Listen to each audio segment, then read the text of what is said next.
Hi అండి, ఎలా ఉన్నారు? బాగున్నారా? ఈరోజు సముద్రపు గొరకలో పులుసు పెట్టుకుంటున్నామండి. చూడండి, ఉప్పు కారం పెట్టి కొద్దిగా అల్లం పేస్ట్ వేసుకుని కొద్దిగా నూనె వేసుకుని చేపలకి బాగా పట్టించామండి. పట్టించి ఒక అరగంట పక్కన పెట్టుకోవాలండి. టమాటా ముక్కలు, ఉల్లిపాయ ముక్కలు పేస్ట్ కింద పట్టుకోవాలండి. మిక్సీలో దాకా వేడెక్కిందండి, నూనె పోసుకున్నాం. తర్వాత ఆ పేస్ట్ని, ఉల్లిపాయ పేస్ట్ని తీసుకొచ్చి ఆ నూనెలో వేయాలండి. వేగి ఒక 10 నిమిషాలు మగ్గనివ్వాలండి. మగ్గిన తర్వాత ఒక స్పూను అల్లం పేస్ట్ వేసుకోవాలండి. అల్లం పేస్ట్ వేసుకున్న తర్వాత పచ్చిమిరపకాయలు చీరి పెట్టుకున్నాం కదండి, ఒక 5 అవి కూడా వేసేయాలండి. వేసి ఒక 5 నిమిషాలు మగ్గనివ్వాలండి. చూడండి, వేసాము, మగ్గుతున్నాయి.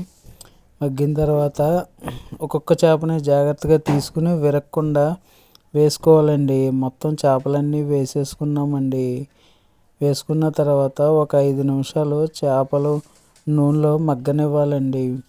మగ్గిన తర్వాత ఈలోగా చింతపండు పులుసులో ఉప్పు వేసుకుంటున్నామండి. కొద్దిగా కారం కూడా వేసుకున్నామండి.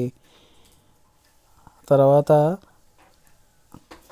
మసాలాకి జీలకర్ర, ధనియాలు, దాల్చిన చెక్క వేసుకున్నామండి.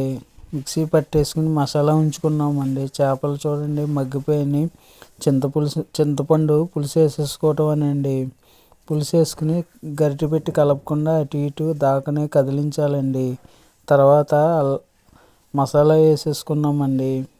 మసాలాలో ఒక 10 నిమిషాలు ఉడికిన తర్వాత కొత్తిమీర వేసుకుంటే రెడీ అయిపోతుంది.